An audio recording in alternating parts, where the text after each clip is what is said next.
Hey everyone, I'm working to hit 1,000 subscribers, and I need your help to get there. If you enjoy the content, please hit that subscribe button right now. Mats Wielander has made a fascinating observation about Carlos Alcaraz as the Spanish star reaches the Australian Open semifinals, calling out what he describes as very strange behavior that separates Alcaraz from other top players. In this deep dive, we unpack exactly what Wielander noticed, why it matters, and what it reveals about Alcaraz's psychology and approach to tennis at the highest level. Is this strange quality actually Alcaraz's secret weapon, or is it a red flag that could cause problems down the line? We analyze Wielander's comments in the context of Alcaraz's entire career, compare him to past champions, and explore whether this unusual trait is something he should embrace or fix.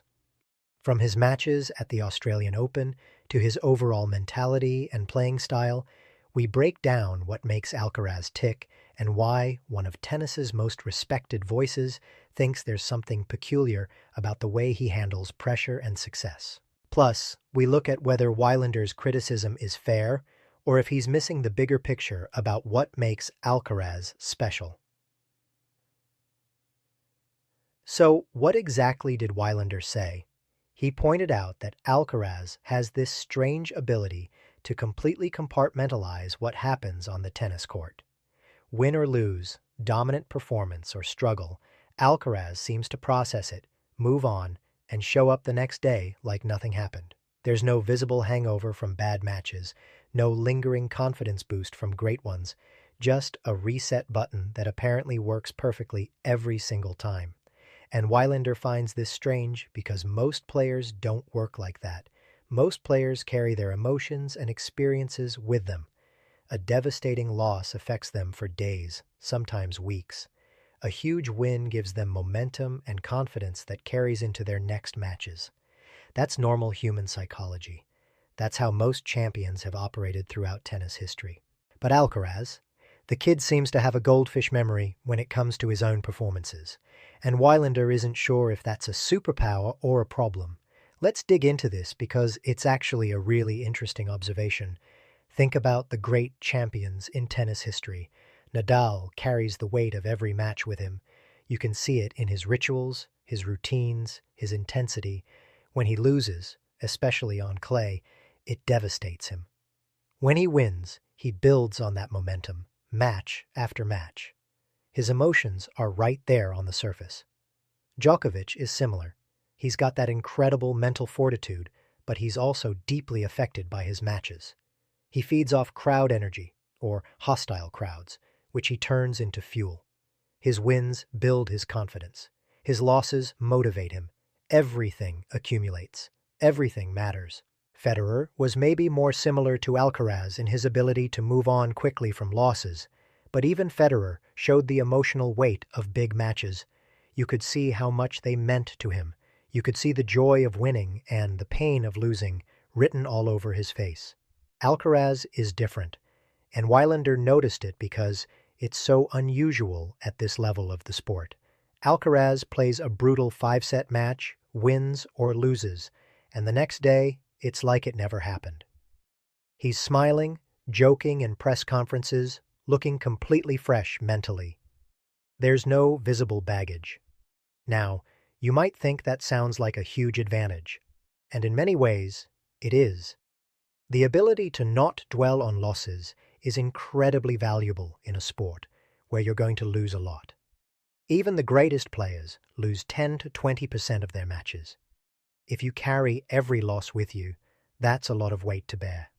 Being able to flush it, learn what you need to learn, and move on is a crucial skill. But here's where Wielander's very strange comment gets interesting, because there's a flip side to this.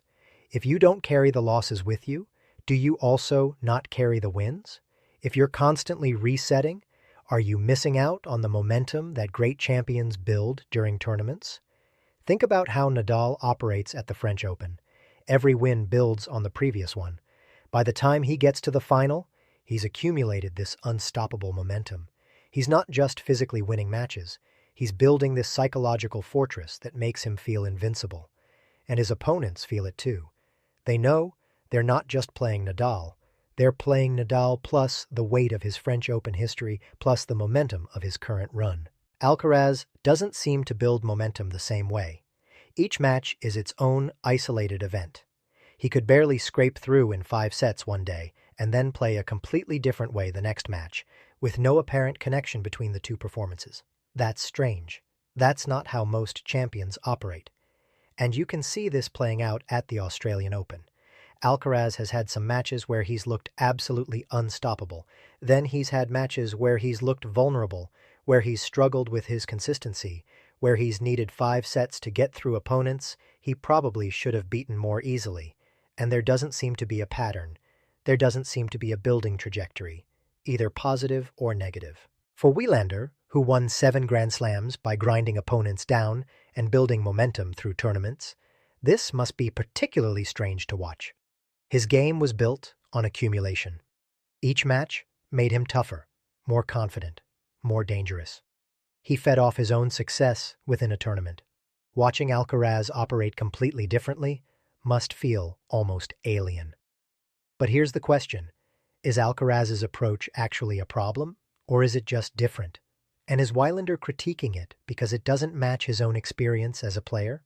Because you could argue that Alcaraz's ability to reset is perfectly suited for modern tennis.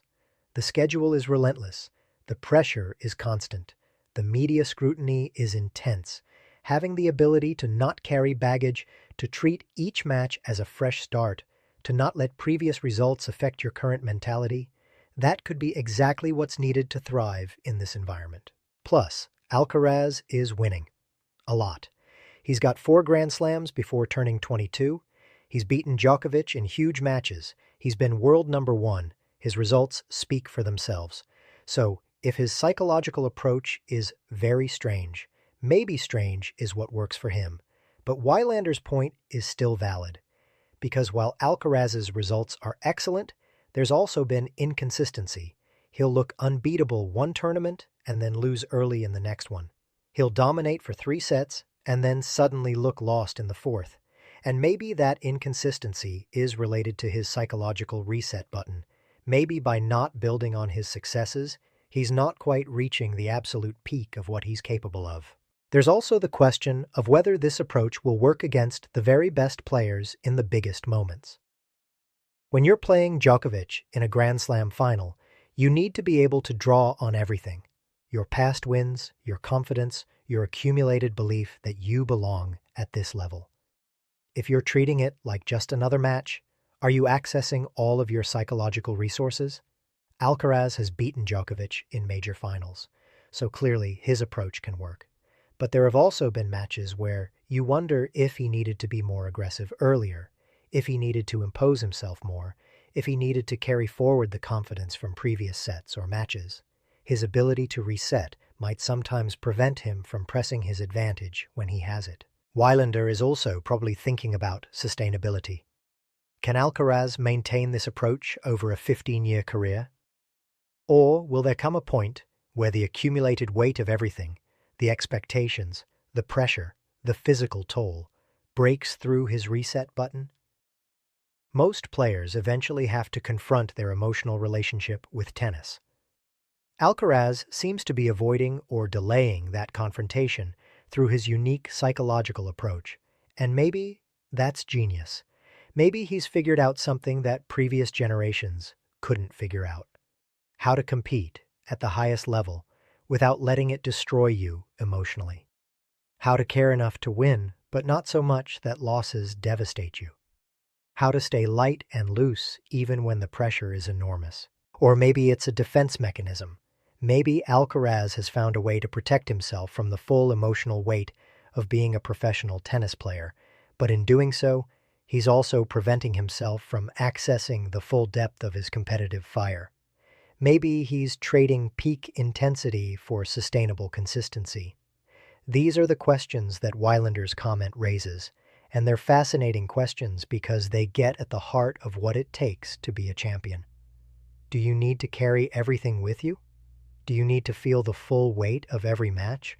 Or can you compartmentalize and still reach the absolute top? Different champions have answered this question differently. Sampras was famously able to turn his emotions on and off. He'd be incredibly intense during matches and then completely relaxed afterward. But even he showed more emotional carryover than Alcaraz seems to. Agassi was the opposite. Everything affected him. His entire career was an emotional roller coaster, and it worked for him, even if it made things harder than they needed to be. McEnroe wore everything on his sleeve. His emotions were his fuel. He couldn't have played any other way. Alcaraz is carving out his own path, and maybe it's too early to judge whether his approach is optimal. He's still so young. He's still figuring out who he is as a player and a person.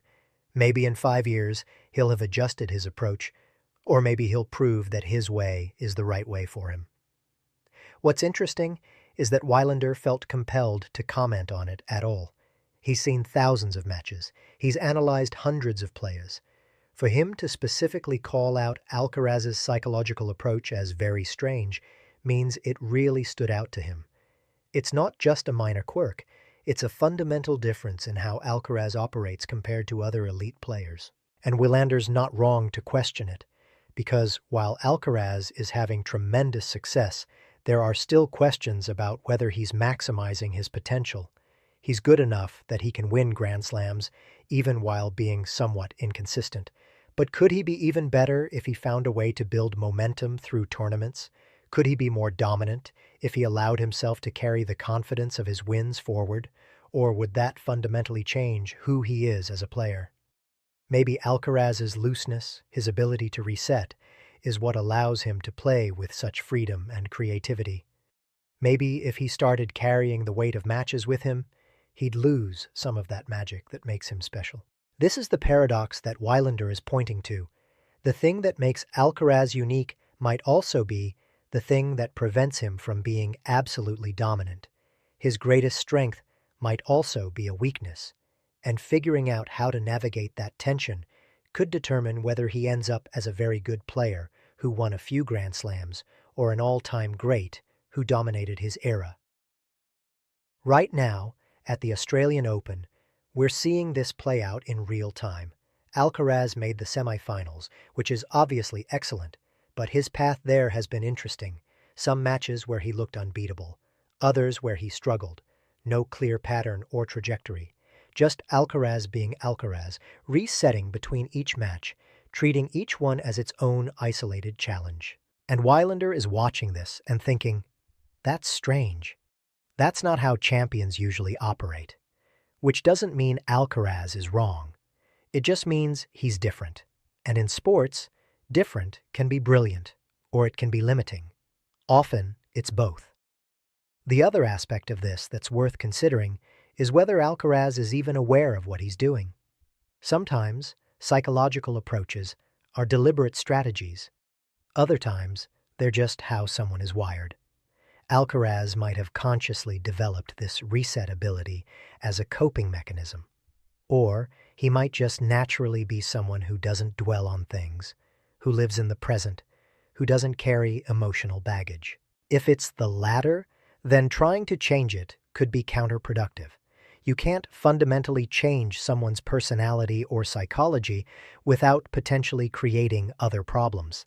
If Alcaraz is naturally someone who resets quickly, forcing him to hold on to emotions, and momentum might make him anxious or overthink things. But if it's the former, if it's a learned behavior or a defense mechanism, then maybe there's room to adjust it.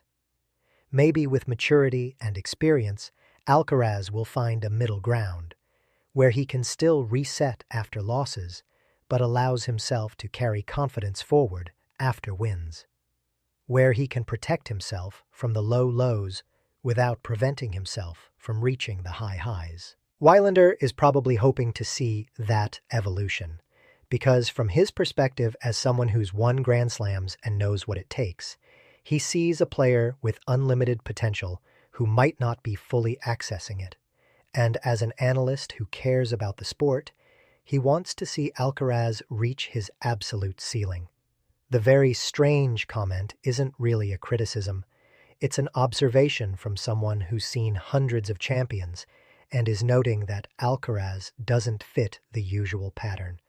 And in sports, when you don't fit the pattern, it means you're either ahead of the curve or slightly off track. Time will tell which one applies to Alcaraz. What we can say right now is that his approach is working well enough to make him one of the best players in the world. He's in the Australian Open semifinals. He's beaten everyone there is to beat. He's established himself as a force in men's tennis.